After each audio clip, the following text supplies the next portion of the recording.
Lando Norris pulvérise tout à Monaco, Leclerc brille à domicile, Mercedes s'effondre et Racing Bull joue les stratèges de génie. T'as raté ça?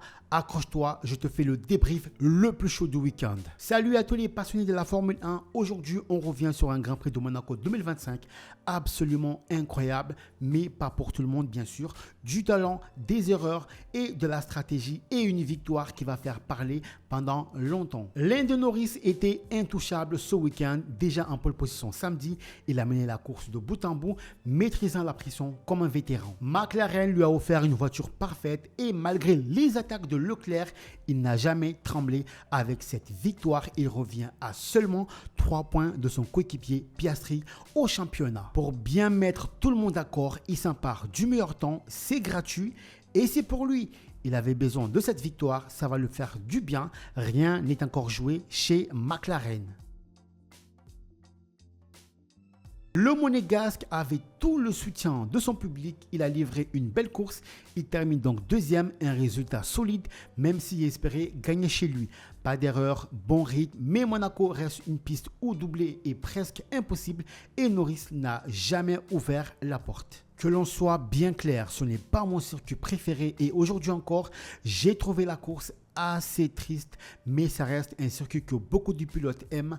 Leclerc espérait sans doute mieux devant son public, mais doit se contenter de sa deuxième place. Son coéquipier Lewis Hamilton termine la course 5e, 51 secondes derrière. Par contre, ça fait mal. Faut voir les autres pilotes qui terminent à 1, 2, voire 3 tours derrière. Mention spéciale pour Kimi Antonelli, bon dernier, ça du côté de Mercedes, ça passe pas. Je suis très furieux. Qu'est-ce qui s'est passé à Monaco? Hamilton a une chute sur son rythme, à se demander s'il conduisait toujours une Ferrari. Pareil pour les Mercedes, est-ce qu'ils étaient toujours au volant d'une Mercedes? Je suis obligé de revenir sur la déclaration de Max Verstappen. On est presque en train de faire du Mario Kart. Le pilote de la Red Bull n'a pas du tout apprécié ce week-end de Grand Prix à Monaco. Cette course a été un échec pour lui. Monsieur Verstappen, va falloir faire avec car Monaco a re-signé jusqu'en 2031. Et là, gros naufrage pour Mercedes.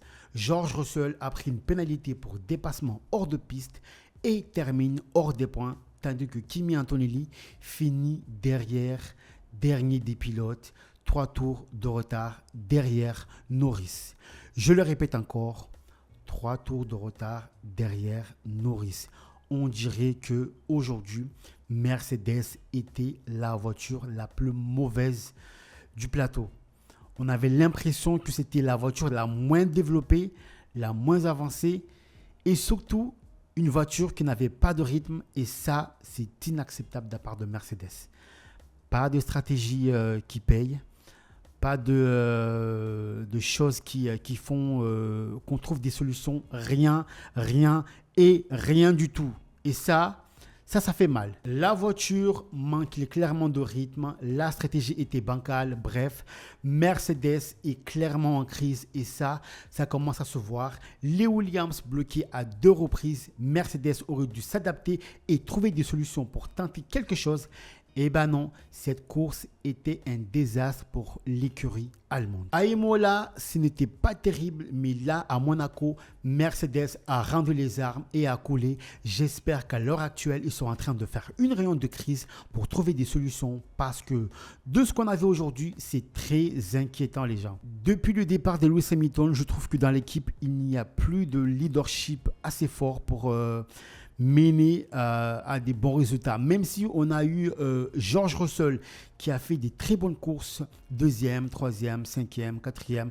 Mais à l'heure actuelle, je sens que la crise, elle va arriver et elle est déjà là quand même. Elle est déjà là et ça va faire mal chez Mercedes si il n'y a pas une solution qu'on peut trouver. Ça va faire très mal.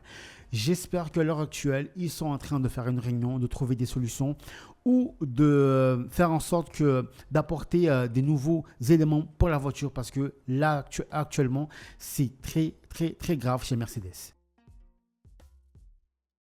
Racing Bull, le coup stratégique du week-end. Alors eux, chapeau. Sous-estimé en début de saison, Racing Bulls a joué la stratégie à la perfection. Bravo Racing Bulls. Isaac Adjar termine 6e, Liam Lawson 8e grâce à des arrêts parfaitement calés et une lecture de course brillante. Avec les nouvelles règles à 2 arrêts à Monaco, ils ont su tirer leurs épingles de jeu et franchement, c'était très malin. Isaac Adjar continue de performer, c'est incroyable. J'aime trop ce pilote. Les gars, si vous rencontrez un jour Isaac Adjar, dites-lui qu'il a tout mon soutien. Je l'aime trop ce mec. C'est un rookie qui est en train de tout casser. Il est en train de tout casser. Red Bull, prenez vos responsabilités. Je dis ça, je dis rien. Vous m'avez compris.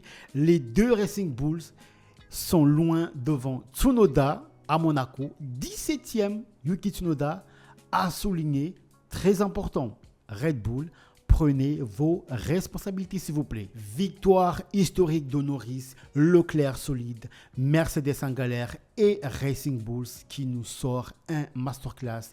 Et toi, qu'est-ce que tu en penses? Est-ce que Mercedes peut revenir?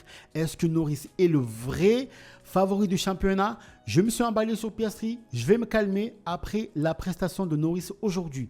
Dis-moi tout en commentaire. Pense à t'abonner, liker la vidéo et activer la cloche pour ne rien rater de la F1 2025. À très vite pour le prochain débrief et pour des nouvelles vidéos.